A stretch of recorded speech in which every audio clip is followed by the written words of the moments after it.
જાણીતા જ્યોતિષકાર જયપ્રકાશ માળકે વરસાદને લઈને કરી આગાહી. બંગાળની ખાડીમાં સર્જાયેલા નવા લો પ્રેશરને પગલે ગુજરાતમાં વધુ એક વરસાદી રાઉન્ડના મંડાણ.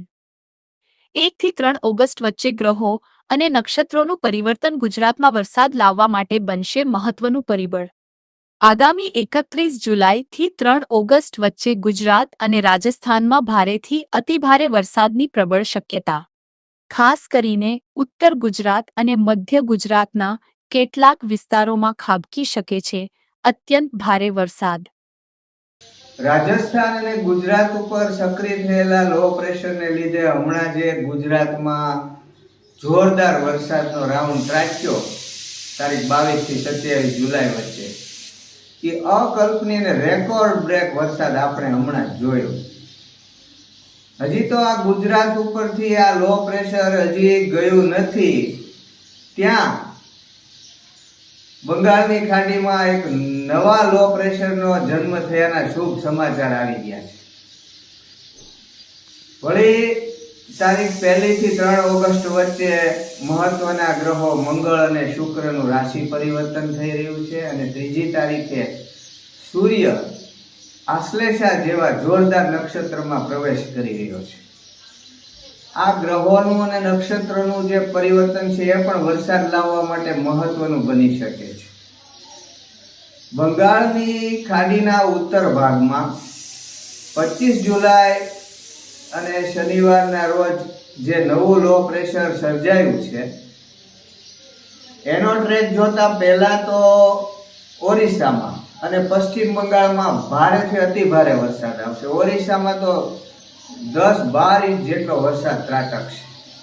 બંગાળમાં થોડો ઓછો આવશે. તે પછી છત્તીસગઢમાં પૂર આવશે અને ઝારખંડમાં પણ ભારે વરસાદ આવશે અને ત્યારબાદ 31 થી 3 ઓગસ્ટની વચ્ચે રાજસ્થાન અને ગુજરાતમાં ભારેથી અતિ ભારે વરસાદ, તો ક્યાંક એક્સ્ટ્રીમલી હેવી રેન થવાની શક્યતા છે. આ સિસ્ટમ 28 જુલાઈ આસપાસ ઉત્તર ઓરિસ્સાના તટ પાસે ક્રોસ કરીને ધીમે ધીમે પશ્ચિમ ઉત્તર પશ્ચિમ દિશા તરફ આગળ વધશે અને ક્રમશઃ છત્તીસગઢને ક્રોસ કરીને મધ્યપ્રદેશમાં પ્રવેશ કરશે. એટલે તારીખ 29 થી 31 જુલાઈમાં મધ્યપ્રદેશમાં ભારેથી અતિ ભારે વરસાદ થશે અને 31 જુલાઈથી 3 ઓગસ્ટની વચ્ચે આ સિસ્ટમ ફરી